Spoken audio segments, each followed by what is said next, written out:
A note on Foxcatcher.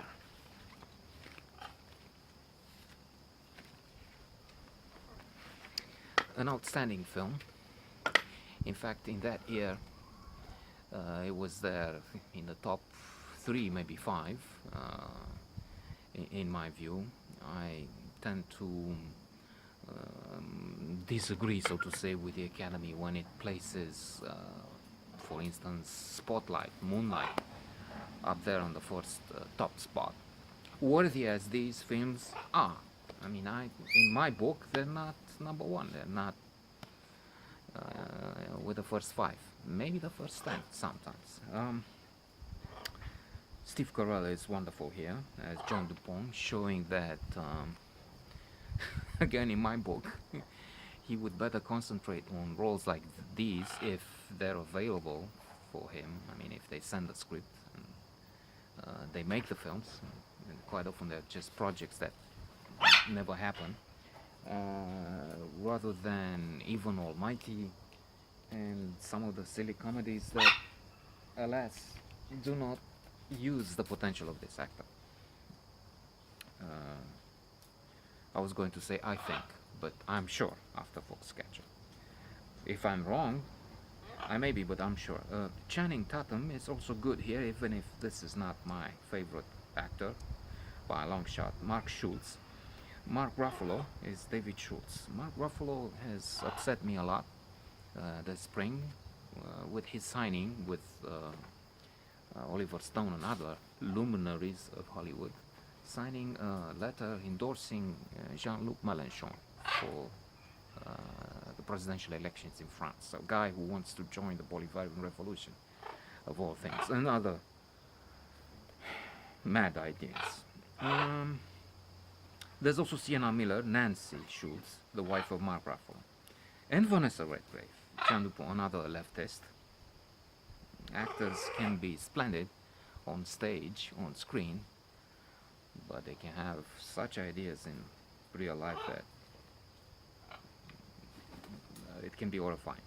So, Mark Schultz is an Olympic champion, and he attracts the attention of John Dupont, a very disturbed man in charge of Dupont Chemicals.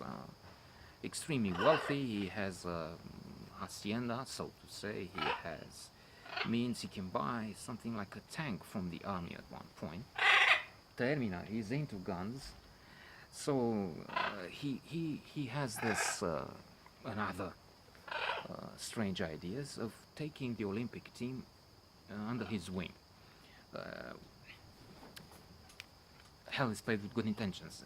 Intentions seem to be good, after all, surprisingly, but then appropriately, maybe for the time. These wrestlers that we're talking wrestling were, if not destitute, poor. So they could help with support, material support, and good facilities, and Dupont is offering them.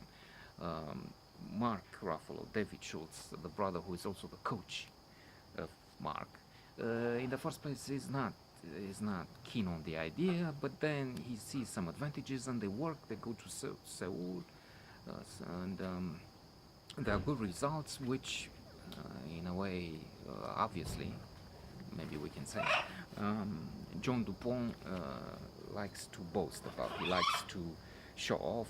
He likes to pretend he's the leader of the team, and even if he doesn't bring good training methods or anything, he only brings chaos. At times he comes to the training room with a gun and shoots the gun, and he acts weird. Steve Carell is excellent in portraying this and making the man descend, because if he has some reasonable ideas at the beginning, at the end, I will not use any spoilers, but we'll see, he is really basically finished in many ways. I will not say how, of course. And it's an incredible film. Excellent, based on real events. In fact, the real Mark Schultz had things to say about the film. I understand he was, in the first place, reading about it online. I saw that he was, for a while, opposed to the film. For instance, it looks at one point like there may be, if not gay intercourse, there may be something there. There may be a tendency or something. And if I have the information, if the information I have is correct, he opposed that very strongly, and he disavowed, so to say, the film until when it approached awards season. Somehow he was convinced to change his mind, and if not endorse, I can't remember, and this is not so. I don't know why I talk about this. Not such a relevant detail, but he went along with the film. But it's anyway based on real events, dramatized with artistic license used, of course.